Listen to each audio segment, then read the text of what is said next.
toutes les histoires que je vous raconte sont authentiques. La plupart des personnes de qui nous parlons sont vivantes. Voici une histoire très longue que je vais vous raconter. Certainement la plus longue. Alors, la fille, je finis la prière, elle dit devant tout le monde, il s'en va parler aux gens, il prend des renseignements et puis il vient, il fait comme si c'était des paroles de connaissance. Et puis elle se fâche. Qu'est-ce qui s'est passé?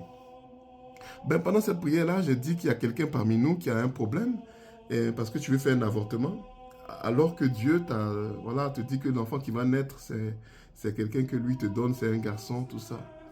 La fille s'est fâchée que la veille, elle parlait de ça avec quelqu'un dans l'église. Et moi, j'ai pris ça pour prophétiser, alors que j'ai parlé à la personne. Bon, j'ai rien dit. J'ai rien dit. L'histoire est passée. Quand l'enfant est né, elle est venue. Elle a dit la même chose encore. Voilà, l'enfant est fille. Non, c'était même pas moi. Elle a... Les femmes ont commencé à la calmer. Bon, déjà, tu viens à l'église, au lieu de faire bon témoignage, c'est parler contre les gens. Voilà, que oui, l'enfant là, c'est femme. J'avais dit que c'était garçon. On n'a qu'à se rappeler. Bon, et ce jour-là, il y a une jeune fille qui s'est levée. Elle dit, homme de Dieu, je veux témoigner.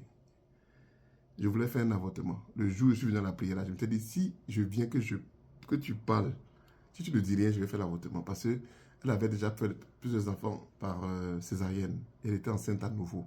Elle n'avait fait que des filles, elle voulait un garçon. Et donc elle est venue, et bizarrement la parole est venue. Elle dit, homme de Dieu, si tu n'as pas parlé ce jour-là, je quittais là, je partais faire l'avortement. Mais voici, j'ai eu un garçon. Bon, l'autre là, maintenant, elle ne sait plus ce qu'elle allait dire. À ma place, qu'auriez-vous fait?